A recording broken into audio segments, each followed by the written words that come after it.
Good morning, good morning, good morning! Mga dads, ay putik, pupo ng kalabaw. Dito nakatira ang mag-asawang Manny at saka Joy sa kubo na ito. Ganito kaganda ang tanawin dito sa amin sa bukid tuwing umaga. Pero mukhang wala na sila rito. Maaring nandun na sa pitasan ng sitaw. Tara, bisitahin natin yung mag-asawa kung anong ginagawa. Hindi ko matagpuan yung mag-asawa rito sa sitawan na. Saan kay? Aray ko puta!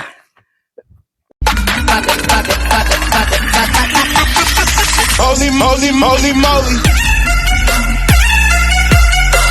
Pero bago yan, mag-subscribe muna kayo sa aking channel. Malaking tulong yan sa aming mga content creator. Oh, wala. Ang dami naming sili, pampaanghang sa sausawan. Ate Joy, kamusta ka naman ngayon? Ito. Ganun pa rin. Maagang maaga kanina, nakita kita dun sa sitawan. Sitawan. Anong ginagawa mo ron? Namimitas na. Maaga pa. Para maagang makayari. Ano yun? Parang pangbinta nyo o paano ba? Hindi, nakikipitas lang kami. Nakipitas kayo doon. So, ibig sabihin, yung sitaw na pinagpitasan nyo, hindi nyo tanim. Hindi. Parang, Nakikipitas lang. pag nagpitas kayo, Binabayaran kami. babayaran kayo. Kapag nabayaran na kayo, saka lang kayo makabili ng pangangailangan nyo. Mm. So, sa pagpitas nyo ng sitaw na yon, magkano naman ang kinikita nyo ron? Kunti lang. Pinakamalaki, 300. Okay. Dalawa kami, hindi 600. 600. Di, Ilang araw. sa isang araw, isang beses lang kayo magpitas. Oo, isang beses lang. Paano yung pangalawa, pangatlo, pang-apat na araw? Kasi ang 600 ngayon, gaano lang naman yung 600 ngayon? Pag bumili ka ng bigas, bumili ka ng ulam, bumili ka ng kape, bumili ka ng asukal, asin, bitchin, lahat. Kasya ba yun sa loob ng, sabihin natin, 4 na araw? Hindi po. No, halos kung talagang tustusin mo lang, bili ka ng bigas, bili ka ng kulang pa nga eh. Hindi ka na, huwag ka nang bibili ng ulam. Gulay na lang. Paano kung walang pitas kayo ng sitaw? Anong Minsan po, pinagkakitaan? nagdadamo kami para nakidamo-damo sa mga nagpapadamo. Tapos kundi nga, may magpapitas ng kalamansi. Hindi naman din lagi nagpapitas ng kalamansi. Madalang lang din.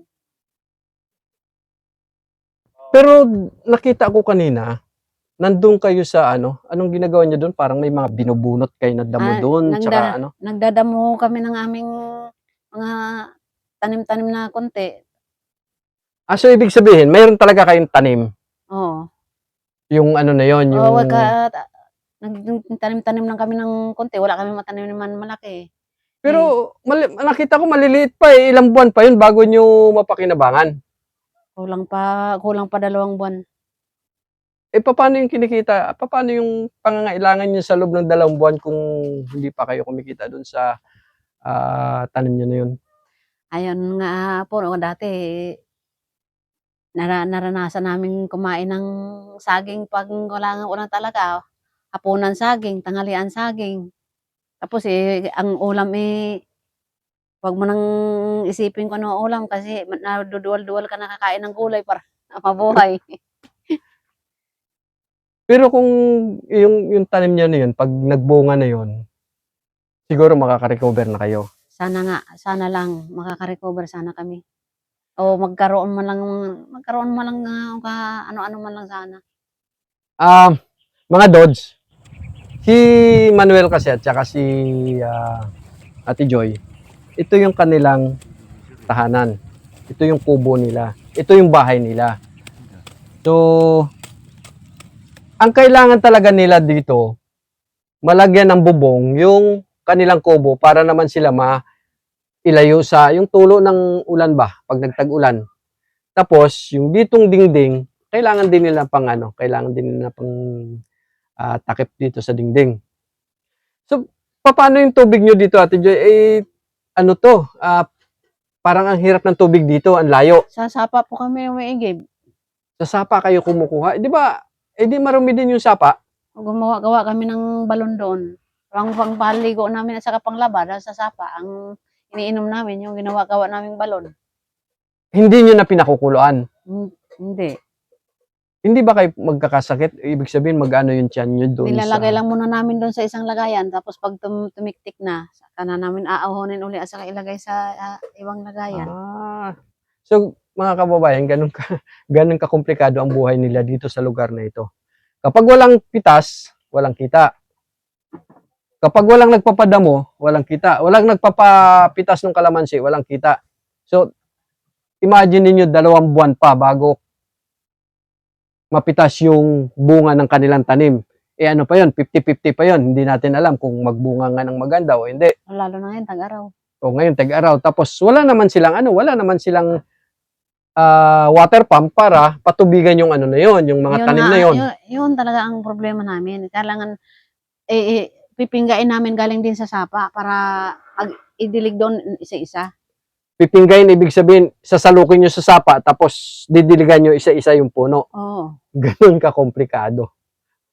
Kaya kung sa palaran na lang kung gaganda. Kaya sabi ko nga, sana nga gumanda.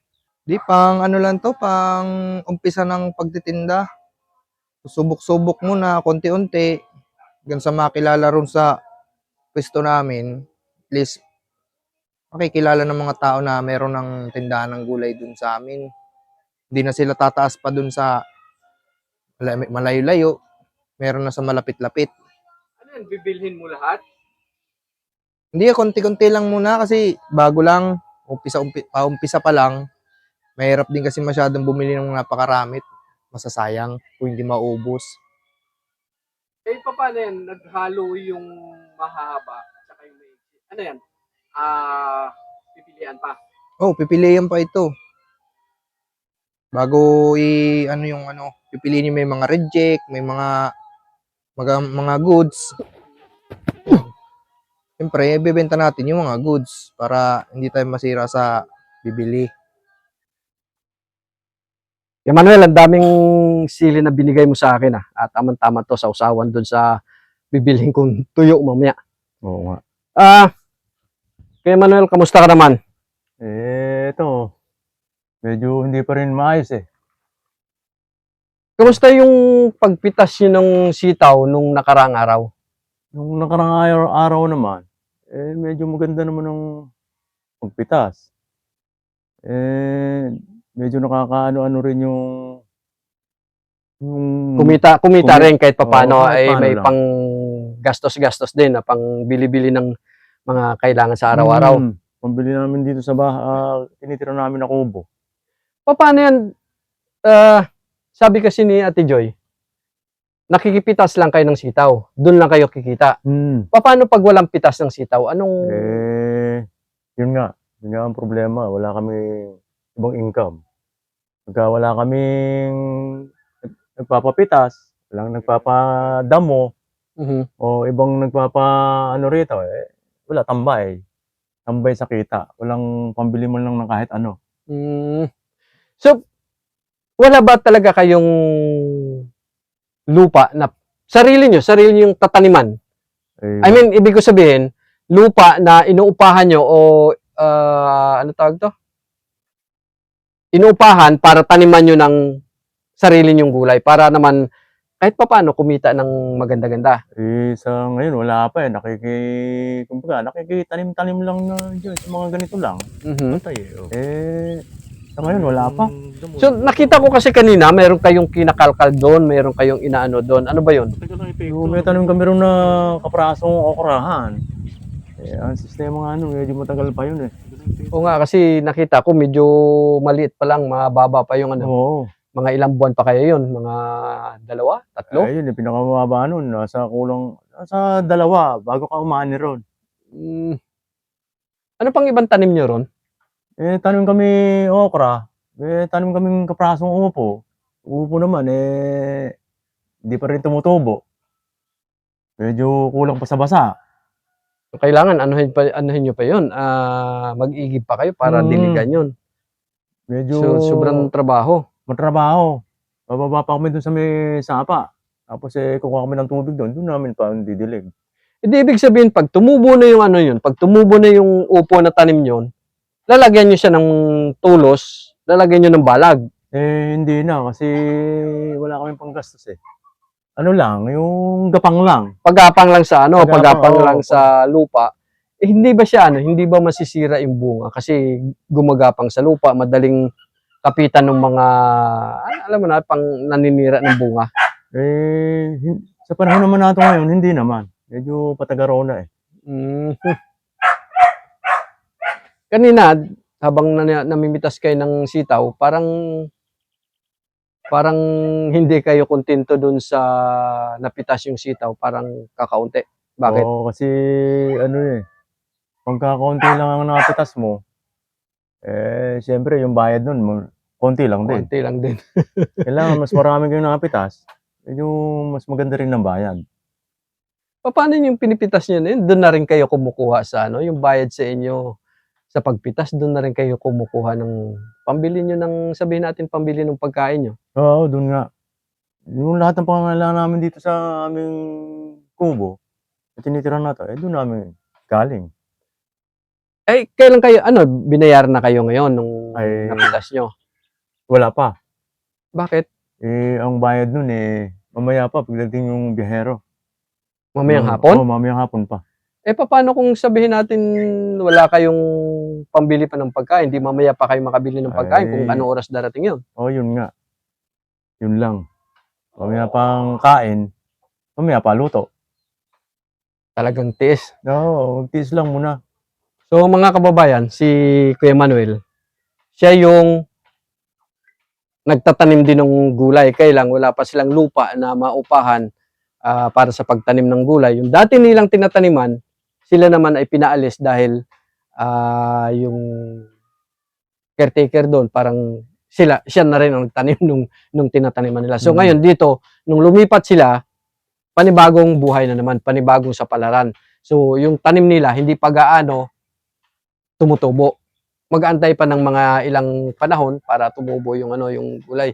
So ganun-ganun na lang muna, Kuya Manuel, nagpipitas-pitas muna kayo, tapos doon na lang kayo kumikita. Yun nga. Tama. So, mga kababayan, dito ko muna putulin yung aking vlog. Sana mapanood nyo at alam nyo na kung anong pwede nyong gawin. Susubukan kong puntahan yung balon na sinasabi ni Joy na dito sila kumukuha ng kanilang tubig panglaba, tsaka pang-inom. Ito yung balon na sinasabi niya. Tapos ito yung sapa. So ang ginawa nila, nilinis nila tong gilid at gumawa sila ng balon para dito sila kumuha ng tubig. Ganito kaganda ang tanawin dito sa aming lugar. Tsaka yung mga bibi, ang puputi nila kasi may nilalangoy yan silang tubig. So, mga Dods, dito ko muna tapusin ang aking vlog.